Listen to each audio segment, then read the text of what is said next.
Welcome to Those Guys Sports. It's your boy Mike, and this is honestly just like a random basketball podcast. Like I normally focus on either the Raptors or the NBA. Well, I don't really have a lot of Raptors news. Yes, the Raptors got sued by the New York Knicks, and that could potentially be the loss of our beloved Darko as a head coach. But I don't think that's going to happen. I think they'll get it solved. Maybe they'll have to lose like a second rounder. Hopefully, don't lose any other draft picks, but hopefully, it's not too crazy. But it does seem like the evidence could be against the Raptors. Hope that's not the case. And in the NBA, we have the James Harden news, we have the Damian Lillard news, but none of those news, nothing's come out of it. And then the day, Damian Lillard has not been traded as I speak at this moment. And right now, Harden hasn't been traded. So, not really much to talk about in regards to that. Before I continue, make sure you guys make sure you subscribe, follow the TikTok where I'm posting my NFL predictions and I like them. I like some of my predictions. I'm not sure how great they're gonna be. I don't know if the NFL and just prediction in general never ends up being what you want it to be. But yeah, yeah, it's just I'm happy with my predictions. But I really just want to talk about the people behind me, and that's Team Canada. Yeah, it's kind of blurry in the back, but all that matters is I woke up. I'm recording this on a Sunday. I woke up and I thought to myself, I can't do it.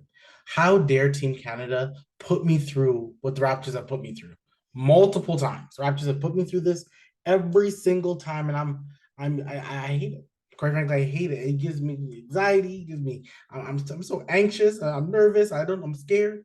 I don't know what's gonna happen. All you want is a good option. You just want a good outcome for your team, the team that you root for. And I've been dealt a hard blow multiple times, seeing Canada lose.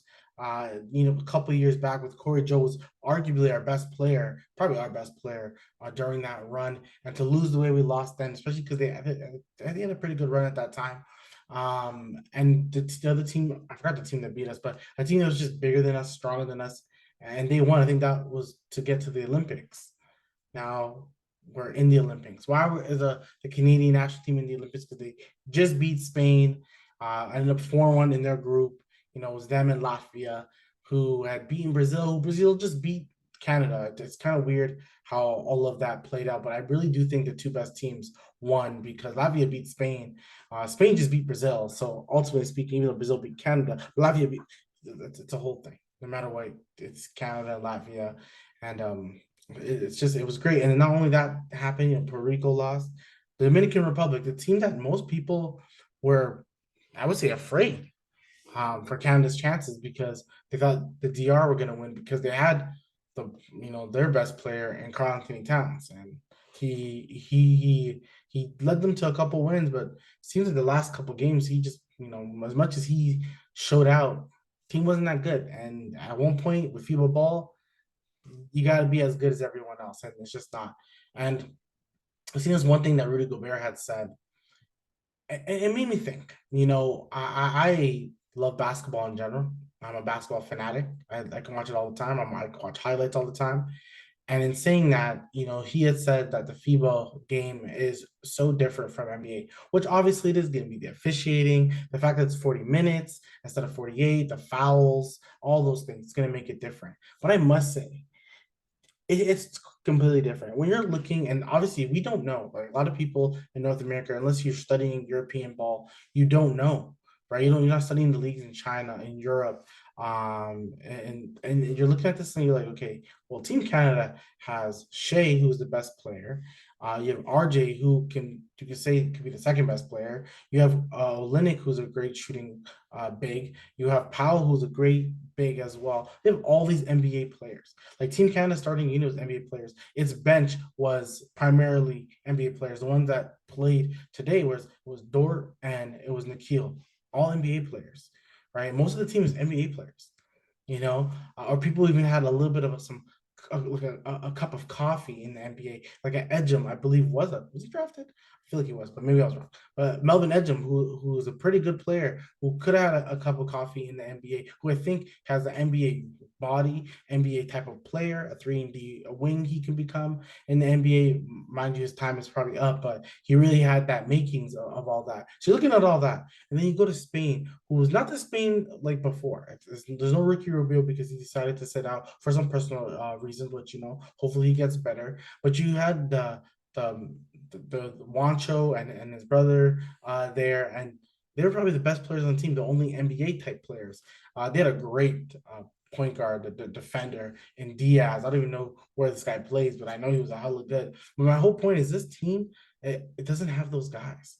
I think I saw his name's Lull, Lull. I think I saw him coming. He didn't. I don't think he played, but I think he's on the bench, which is a vet. You have all these guys, and Wancho didn't even like Wancho doesn't. He didn't play a lot of minutes. His brother killed it. Brother had 25 points. I think one of the reasons why Canada won is because Spain, Scoriola, the coach, who could have been the Raptors head coach, he benched um, uh, Wancho's brother. His name is gone off my brain right now, but he benched him and man had 25 points. Kind of doing Willie. Why am I forgetting the man? Willie. Willie, he was sitting down, and I'm just like, that's the kind of guy you kind of want to continue playing, in my opinion. You want him on the court, but he wasn't. So it's just weird to me. Like, I don't know, man. I just when you just look at even a team like Latvia really took Canada to the brink. A team like Brazil beat Canada, and the only player I think they have on Brazil right now, that's in the NBA. Oh, they don't have anyone. But somehow Bruno is a beast with them. They have a guy who I saw him. I know he played in the NBA a little bit, but he didn't play any minutes, and it makes you think like, how is a team like a team Canada with a bunch of NBA players, the best league in the world, as some people would say, can't compete against the Brazil, the Latvias, who have Bertans. Like it's just, you see the FIBA game as so different, and it's crazy. You can look at Canada's next game is against Luka and Slovenia. They can still lose that game because Luka, yeah, is the best player. It's kind of like with the whole Shea thing, but the other guys, they're going to play stronger. They're going to play tougher. The thing with FIBA, and it's crazy that the league, everyone says the league is so soft, and people used to call the European players soft. That was the thing that was about the European players. Everyone called them soft. It was like, yeah, Dirk, too soft. Peja, too soft. All these guys were known as being too soft. All of them. And it's crazy to say that I feel like the Americas or like the NBA and the Canadian team, they're the soft team. They can't compete with the physicality. The one thing the Canadian team is going to need, and you're hoping in the future that'll be a Zach Edey, but you don't know. Like you're hoping this guy can get into the league and play stronger and play big. Right now he's just so young. Also, if you can have a little bit of emotion, they were winning, and like you see Powell crying, you see Zach Edey right there, just like Stonewall, just Stonewall, stone face, just like bro, you good? Like you good, man? You just make the Olympics, like you good, man? And like, yeah, it's just all I'm trying to say is that it's different. It's just different. The FIBA games are different. When you're assuming that the America team is gonna, even with who they have. Yes, it's not their number one. It's not the Dames, not the LeBrons, the Durant's, the Steph Curry's. It's not that. But still quality players, still all-star players on this squad. And nothing. Nothing. They lost to Lithuania, who I believe on their squad, the only NBA player they have is Jonas, who's my guy. Love Jonas with all my heart. Love that guy. It's Jonas. So you think to yourself, like, this should be an easy win. Yeah, I think they lost by 6, but at one point they were losing by like 20. The America team, that team that everyone believes is still going to win gold, was losing to Lithuania, and which is it's a damn good squad, and that's my whole point. These European squads, as much as they may not have the names that we all may know, like back in the day, hella good teams, hella good teams. I thought the France team was. Everyone in Canada, all the sports media, we're all talking about the team that we have to really be careful about is France. Our first game, everyone's like, France is the team. They have Rudy Gobert. Um, you're just thinking this is the team that you're gonna have to beat. You're gonna have to beat. And Team Canada did it, man. And then 4-1, they played complete. I'm gonna give a big shout out to Dylan Brooks. The crazy thing is, it was the game against Brazil. It was down the wire, like this game was with Spain. It was down the wire, and Dylan Brooks had a chance to shoot a three, and he didn't. I think he decided to pass it. I think at the time it was Nikhil to then pass it to someone else who missed their shot. And at the time, I felt like Dylan Brooks was open. He was open for the shot and he didn't do it.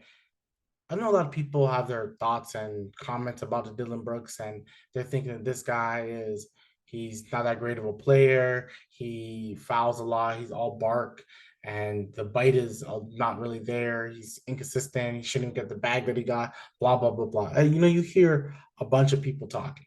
You really do, but it's very nice to see that he had the confidence to shoot that three to tie the game, because that's what I believe lifted Team Canada over the hump, and Shea just ended it for us. But Dylan Brooks with the defense, the shooting, the man was still 3 for 3 shooting the three, 100% shooting the three in FIBA. That's pretty good, man.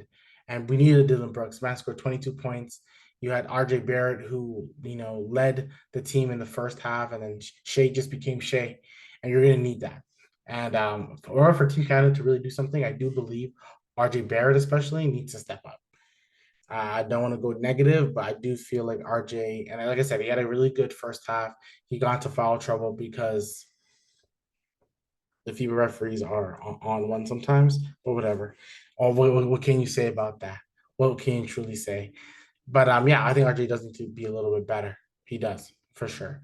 But shout out to Team Canada, man. I'm a hella happy seeing Dwight Powell cry is because he knows he'll be on the squad next year, and like all these guys, like the guys who want to be on this are on it. I know there's people like Wiggins, Shaden Sharp, Jamal Murray. Jamal Murray's gonna be on the squad next year. There's no doubt. He's gonna be on it. He couldn't be on it because he just won the title. I think even if they win the title next year, he's gonna be on the squad. Even Jokic is gonna be on the squad. Jokic's not with Serbia right now, but he's gonna be right.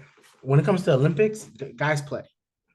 Guys are gonna play regardless. Even the U.S. team. I think there's actually a few guys. I can say four guys on the current USA team that I can see making it to the next year's team. If not like every single like I don't think LeBron's gonna do it again. I don't believe so, but he could. It could be like a swan song. He may do. Maybe he wants to come off the bench, but I don't see LeBron doing that if he can put his ego. I'm not saying he should. I'm just saying more what if.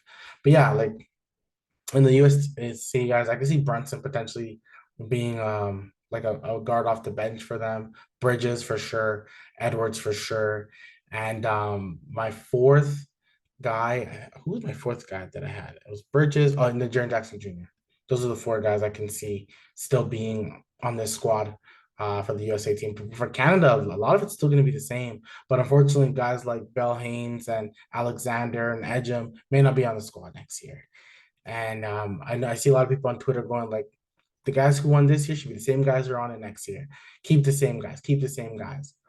Like it could happen, but it's not gonna. Murray takes a spot automatically because he was on the training camp, so he's there with the guys. If Andrew Wiggins wants to play, you're gonna play Andrew Wiggins. And the crazy thing is, like I've been saying that, and a lot of people can say whatever they kind of want to say, but if he wants to play, you play him. You want to get the best guys, and I'm pretty sure everyone's going to want to play. 1,000% is going to want to play for Team Canada. Well, yeah, I would say 1,000%, because I think he would want to do it.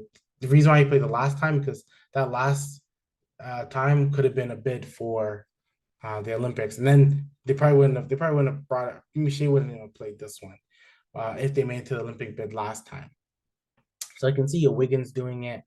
Of course, you're still gonna have the RJs and Shays, which matters the most. Dylan, which all that stuff matters. And I know what Team Canada said that they're gonna prioritize the guys who signed I think a 3-year contract, 3 to 5 year contract. They're gonna prioritize those guys. But when you have guys up the pipeline like a Mathurin, a Nemhard, a Sharp, Wiggins, like I said, you got to put the best team on, and they're more guard heavy than big heavy. But that's why you got to play Olynyk, you got to play Powell. I would never mind a Khem Birch for size, just an additional big. I know Boucher. I never see Boucher on this, and I would love to see Boucher. There's guys. There's Trey Lyles. Like there's guys for the Canadian team. Like this team can actually have a training camp of like 15 to 20 NBA players and have to cut it down to 12. You already know what you're looking for. You already know what you want. And but you just gotta I think maybe Zach Edey may have a spot for the future, something like that. But I do believe that the core of the team will remain the same next year. Those seven guys, the Shea, RJ, Dylan, Powell, Olenek, Nikhil, and Dort. I think those are the seven guys that have to be on the squad regardless. Those are seven good quality guys. Now, if you add a Wiggins, which means he's starting, so you got to put someone off the bench, which I think will probably be Dylan, and then you had to add Jamal, another guy who would start. That means you got to put uh you're probably gonna put Powell or Linnick on the bench, and then that's just named a couple guys. You still have Sharp, you still got the math right, and I didn't even mention Corey Joseph, and I 1,000% believe Corey Joseph should be on the squad next year. There's no question. I think so. If he's healthy, put him on the squad. He's the one that's been representing Team Canada from like day one. Him and Olenek, and then Birch too as well. Like I get the nostalgia of picking some of these guys. I'm just saying the one guy for sure, if he wants to join, you got to bring Wiggins. If Lyles or Boucher say they want to join, you don't bring them, that's fine. But Wiggins is the one guy just because what Wiggins can do as a two-way wing is something this Team Canada needs. Team Canada needs this. They need a guy like a Wiggins to help them. Just imagine a starting unit of Jamal, Shea, RJ, Wiggins, and Olenek. That's nice for me. That's nice. With the bench coming with Dylan, Dort, Nikhil, Powell, um, Shaden Sharp, Matherin, Corey Joseph. Like, I like that. Like, I like it. I'm not sure. It could be. Can it seed? It can be a top. It can medal. It can medal, and I'm pretty confident Wiggins wants a medal. His mom and father, I believe, are former athletes, so I'm pretty sure he's gonna want a medal.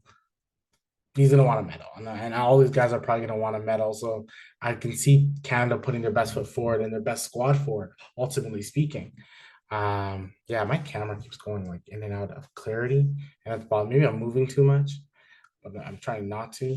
I'm just kind of just happy for Team Canada as a whole. Um, it's nice. It's a something you always see every single like country make it to the Olympics for certain sports, and the way, of course, Canada is represented in hockey. They win gold multiple times, things like that. Like you want to see that with basketball, a sport that you love. And basketball is my second favorite sport. Football is actually my number one favorite sport, but basketball is my second. Basketball is the one I probably can speak on better than football. Probably a little easier, 12 guys compared to 52. But yeah, it's amazing to see Team Canada get here. Shouts to Jordy Fernandez, who hey man, if the Darko situation doesn't work out, just saying, if it doesn't work out, their next game is against King Luca, the Prince Luca. It's let's see what happens. Luca's Luca, and he's gonna do his thing. And Dylan Brooks is probably gonna be guarding him, or Dort's gonna guard him. The thing is, I let Luca score 45 points. Just stop everyone else. Doesn't matter. Luca's gonna handle the ball more. Luca's just so creative and smart. Let him do whatever he wants. Same thing what they're probably gonna do with Shea. They're gonna guard Shea. And that's where RJ has to be better and become the second scorer. But yeah, you know what? I was gonna probably talk more. I have this Clippers video that I really want to make, and I'm gonna make it. Um, and I'm gonna make it for sure, for sure, for sure, for sure. That's it. I don't even know how long this was. Probably not that long, but I had to talk about Team Canada. I'm looking forward to the game. Will be tomorrow because I'm posting this on Monday. And I'm looking forward to it. Let's go, Team Canada. Like, subscribe. Make sure you're on TikTok to see all the football predictions. It's gonna be fun times. I'll talk to you guys again. Peace.